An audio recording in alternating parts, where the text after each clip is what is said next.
Assalamualaikum warahmatullahi wabarakatuh. Perkenalkan, nama saya Alifuddin Al-Islami dari kelas SA semester 6. NIM saya 1711340. Video ini dibuat untuk memenuhi tugas mata kuliah Lembaga Perekonomian Umat. Di sini saya akan menjelaskan koperasi syariah. A. Pengertian koperasi syariah. Pengertian umum dari koperasi syariah adalah badan usaha koperasi yang menjalankan usahanya dengan prinsip-prinsip syariah.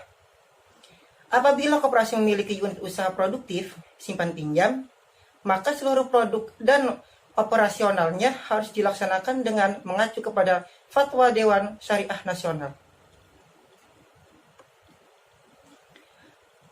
Lahirnya koperasi syariah di Indonesia dilandasi oleh keputusan Menteri Koperasi dan UKM Republik Indonesia nomor 91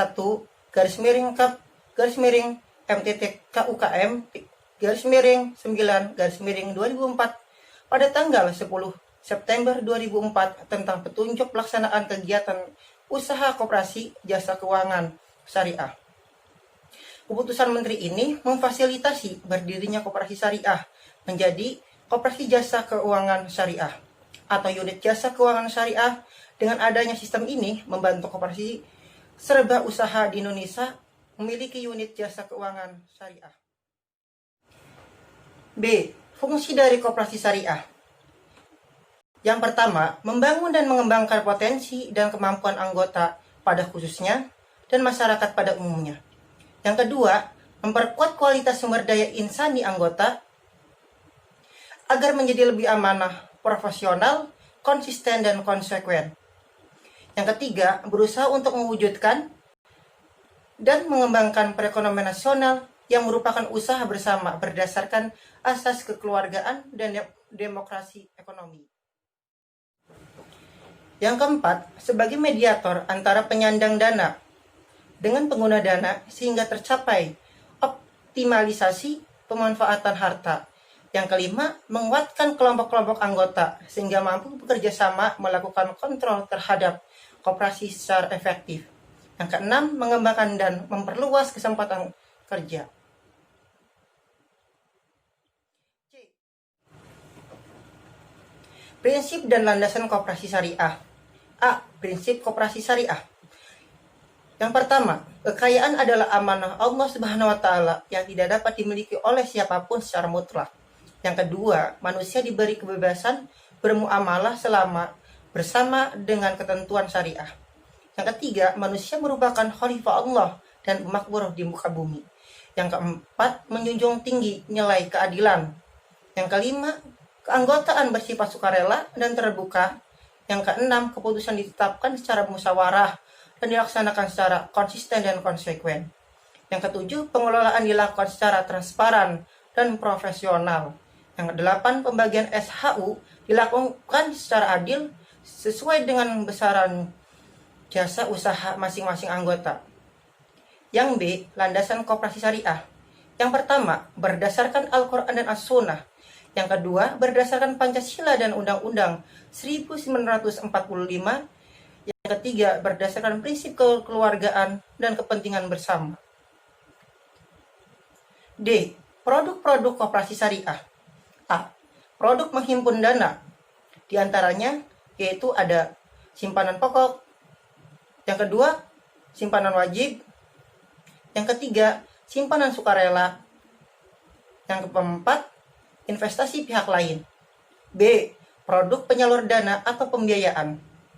Di antaranya yaitu yang pertama, ada pembiayaan dengan prinsip jual beli, produk dari pembiayaan dengan prinsip jual beli antara lain. A. Pembiayaan murabahah. B. Pembiayaan by bid saman ajil. C. Pembiayaan salam. D. Pembiayaan istisna. Yang kedua, pembiayaan dengan prinsip kerjasama. A. Pembiayaan musyarakah. B. Pembiayaan mudharabah. Yang ketiga, pembiayaan dengan prinsip sewa menyewa. A. Ijarah. B. Ijarah muntahiyah bit tamlik.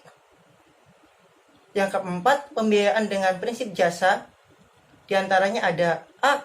Kafalah, B. Hiwalah, C. Wakalah, D. Arwahan,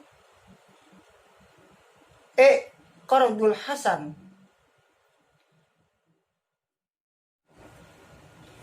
Syarat usaha koperasi syariah. Yang pertama, semua kegiatan dalam koperasi ini adalah kegiatan bisnis yang sah, baik, bermanfaat, dan menguntungkan dengan sistem bagi hasil. Yang kedua, koperasi ini harus menjalankan fungsi dan perannya sebagai badan usaha sebagaimana tercantum dalam sertifikasi bisnis koperasi.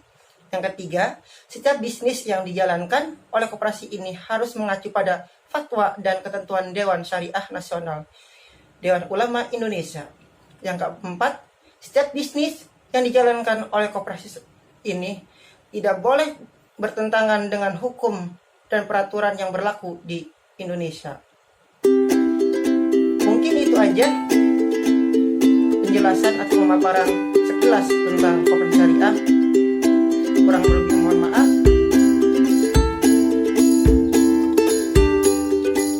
Jangan lupa like, comment, and subscribe. Sekian dari saya. Wassalamualaikum